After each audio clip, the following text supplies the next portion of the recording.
अवधूत चिंतन श्री गुरुदेव दत्त श्री स्वामी समर्थ स्वामी शिवा मार्ग या माझ्या यूट्यूब चॅनलवर सर्वांचं मनापासून स्वागत आहे। स्वामी भक्तांनो, पुन्हा एकदा मी तुमच्यासाठी हा नवीन सेवेबद्दलचा माहितीपूर्ण व्हिडिओ घेऊन आलेली आहे। व्हिडिओच्या माध्यमातून आपण जाणून घेणार आहात की चातुर्मासामध्ये कोणते व्रत करावे, त्याची सुरुवात कधी करावी, त्या व्रताचं उद्यापन कसं करावं। कारण चातुर्मासात केलेले व्रत हे सर्वश्रेष्ठ व्रत मानले जातात। 12ही महिन्यापैकी जे व्रत चातुर्मासात केले जातात त्या व्रताला अधिक असं महत्त्व आहे आणि त्या व्रताचं पुण्य ह्या आपल्या या जन्मामध्ये म्हणजे या जन्मात तर ह्या पुण्याचं आपल्याला पुण्य मिळणारच, पण ज्या वेळेला आपल्याला मोक्ष प्राप्ती सुद्धा करून देणारे हे व्रत आहे।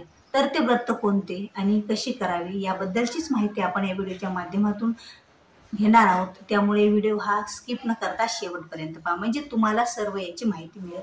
तर काय करायचं आहे, आपल्याला चातुर्मासामध्ये किती व्रत करायचे आहेत, कशी करायचे आहेत, हे सर्व आपण जाणून घेऊ। आता पहिली व्रताला सुरुवात करूया, म्हणजे सकाळी ज्या वेळेला आपल्या घरातील आपण अंगण हे स्वच्छ करतो, आपल्या घरातील अंगण स्वच्छ केल्याच्या नंतर त्या अंगणामध्ये दररोज गायीचे पद्म, गोपद्म म्हणजे आपण गोपद्म, लक्ष्मी पद्म आणि त्याचबरोबर गायत्री पद्म ह्या आणि स्वास्तिक ह्या 4 गोष्टी दररोज 4 महिने आपल्याला काढायच्यात आपल्या अंगणामध्ये। हे पहिलं व्रत आहे, खंड न पाडता 4 महिने। आता बघा, खंड न पाडता म्हणजे कसं, ज्या वेळेला तुम्हाला तुमच्या घरात एकच स्त्री आहे, तिला मासिक धर्म आहे आणि मासिक धर्मामध्ये आपण रांगोळी वगैरे देवपूजा काढत नाही, तर ते 4 दिवस तुम्ही सोडले तरीही चालतात। तुम्हाला सुतक पिटाळ आहे किंवा तुमच्या घरामध्ये कोणीतरी बाळंतीण झालेलं आहे, त्यावेळेला तुम्ही देवपूजा करत नाही, त्यावेळेला सुद्धा तुम्ही नाही काढले तरीही चालतात। मग तुम्ही बाकीचे दिवस हे काढायचेच आहे चातुर्मासात। मग आता चातुर्मासाला सुरुवात कधी होते, तर चातुर्मासाची सुरुवात ही आषाढी एकादशी म्हणजे देवसैनी एकादशी, देवसैनी एकादशी पासून ते देव उठणी एकादशी पर्यंत म्हणजे कार्तिकी एकादशी पर्यंत या 4 महिने आपल्याला आपल्या दारासमोर अशा प्रकारच्या रांगोळी हे टाकायच्या आहेत। मग भले तुम्ही त्याच्यासोबत दुसरी कोणती भली मोठी डिझाईन वगैरे रांगोळी काढू शकता, पण ह्या 4 रांगोळीचे छोटे छोटे पद्म तुम्हाला काढायचेच आहेत। आता दुसरी गोष्ट, आपल्या देवघरासमोर, आता आपलं जे देवघर असतं तर आपल्या देवघरासमोर डेली आपल्याला 33 गायीचे पद्म, गोपद्म काढायचे आहेत।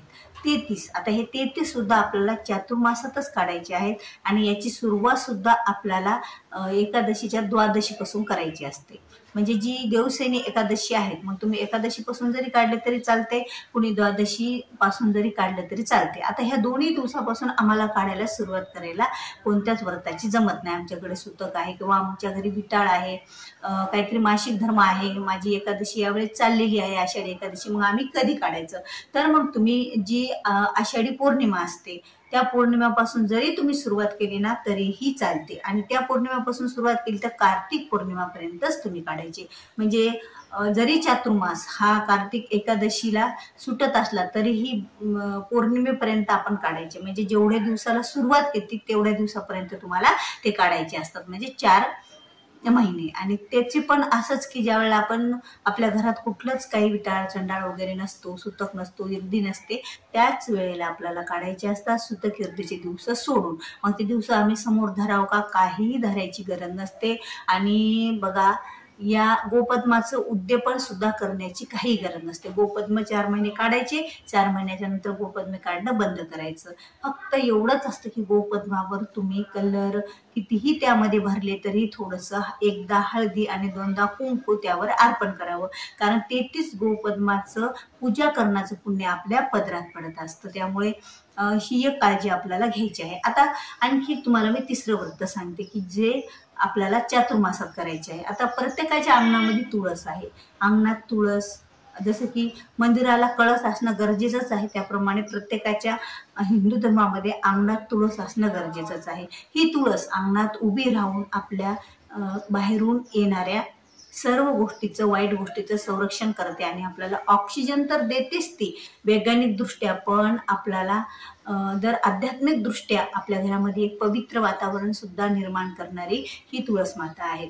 तर या तुळस माताच्या बाजूला आपल्याला हळदी कुंकाचा सडा टाकायचा आहे. थोडंसं आपण छोटंसं पाणी घ्या, छोट्या तांब्यात जरी घेतलं तरी त्यामध्ये हळदी कुंकू थोडी मिक्स करा. आणि बघा, सडा टाकण्याची पद्धत बऱ्याच महिलांना आता एका हाताने पाणी शिंपतात, पण सडा या हातात तांब्या धरायचा, पाणी याच्यात ओतायचं आणि सडा असा करून टाकायचं, त्याला सडा म्हणतात. आणि 5 बोटांनी पाणी, तांबे आहे हा, आता माझ्या जवळपास तुम्हाला दाखवायला तांब्याही नाहीये, तर तो तांबे तुम्ही समजा असा एक तांब्या हा हातात असा पकडला, हा तांब्या तुम्ही असा केला, याच्यावर तुमचं थोडं या हातावर पाणी पडलं की ते पाणी असं टाकत राहायचं, त्याला काय म्हणायचं, सडा म्हणायचं.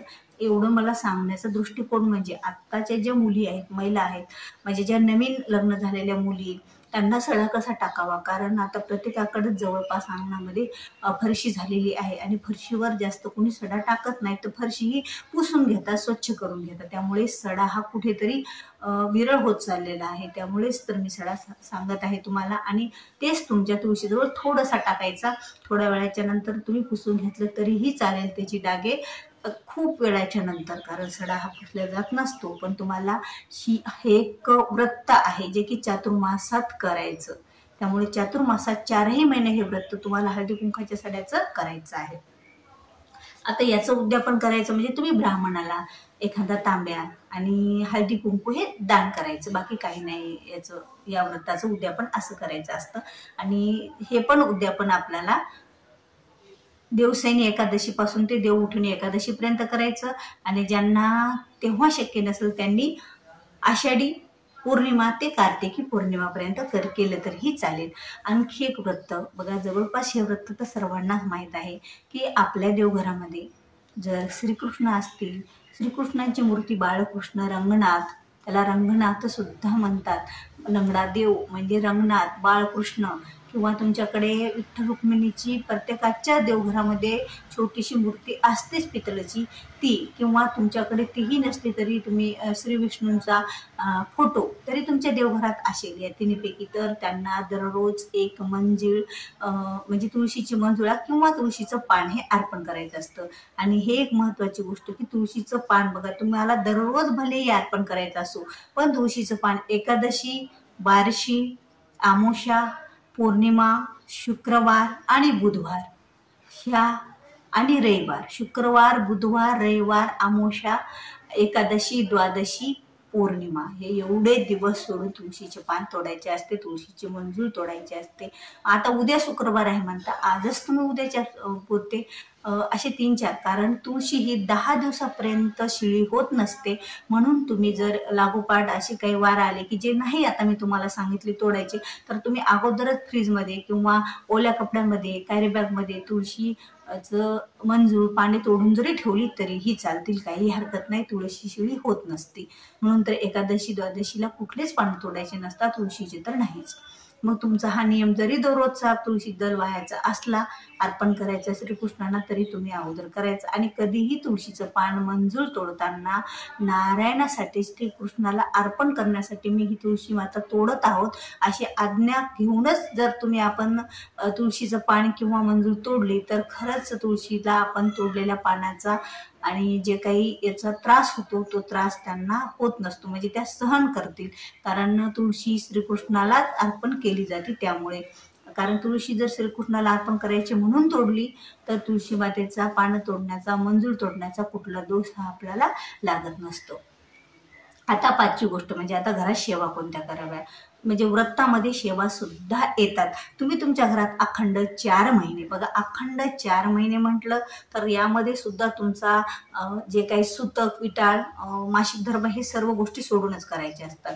मग तुम्हाला 4 महिने श्री विष्णू सहस्त्रनाम, श्री व्यंकटेश स्तोत्र ह्यासारख्या सेवा करायच्या असतात, किंवा श्री विष्णूंचा मंत्र ओम नारायणाय विद्महे वासुदेवाय धीमहि तन्नो विष्णू प्रचोदयात हा मंत्र दिवसातून 11 वेळा, किंवा ओम नमो भगवते वासुदेव हा मंत्र 11 वेळा, 108 वेळा दिवसातून कधीही एकदा म्हटला तरीही चालेल. आणि तुम्हाला सर्वांना माहित आहे का, पळसाची पाने, ज्या पानावर पूर्वी जेवायचं म्हणजे जेवणासाठी त्याच्याच पाने, ताटं, पत्रवळ्या ह्या तयार केल्या जायच्या. आणि आता हे प्लॅस्टिक आले तेव्हापासून पेपरच्या प्लॅस्टिकच्या ज्यावेळेला पत्रवळ्या आल्या तर त्या पत्रवळ्या कुठेतरी पाठीमागे पडलेल्या आहेत. तशा पत्रवळ्या आजही कुठे नाही कुठेतरी मार्केटमध्ये मिळतातच. दररोज तुम्हाला पळसाचं पान मिळत नसेल तर हेही व्रत तुम्ही करू शकता. हेही चातुर्मासातल्या व्रतापैकी एकच व्रत आहे की दररोज पळसाच्या पानावर 4 महिने जेवणे, मग त्यात सुद्धा सुतक, किटाळ हे वगैरे सोडून, तर ते सुद्धा एक व्रत आहे. तर या चातुर्मासात करणारे व्रत सगळेच व्रत, कोणत्याही व्रताची सुरुवात ही दिवसनी एकादशी, द्वादशी किंवा पौर्णिमापासून, म्हणजे आषाढी पौर्णिमा, आषाढी एकादशी म्हणजे दिवसनी एकादशी किंवा द्वादशी म्हणजे बारस जी की आषाढी एकादशीची, त्या दिवशीपासून सुरुवात ही केली जात असते. तर खरंच हे जे काही चातुर्मासातले व्रत आहेत ते अधिक पुण्यदायी आणि फलदायी असतात.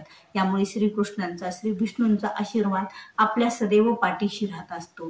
हे व्रत याच जन्मात नाही तर आपल्याला जन्मोजन्मी सुद्धा या सेवेचं फळ आपण सोबत घेऊन जात असतो. आणि खरंच या व्रताच्यामुळे मोक्ष प्राप्ती सुद्धा होत असते.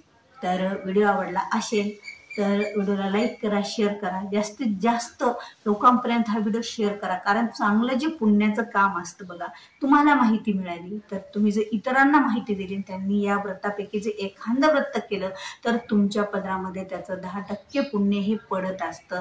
म्हणून जास्तीत जास्त तुमच्या जवळच्या व्यक्तीपर्यंत, महिलांपर्यंत, पुरुषापर्यंत हा व्हिडिओ शेअर करा, जेणेकरून त्यांना सुद्धा या व्रताची माहिती होईल आणि तुमच्या पदरात सुद्धा 10% पुण्य हे निश्चितच पडेल. आणि चॅनलवर जर नवीन असाल तर चॅनलला सबस्क्राईब नक्कीच करा अशी नवीन व्हिडिओ पाहण्यासाठी. तर भेटूया पुन्हा अशाच एका नवीन माहितीपूर्ण व्हिडिओ सोबत. तोपर्यंत बोलत राहा. श्री स्वामी समर्थ. जय जय स्वामी समर्थ.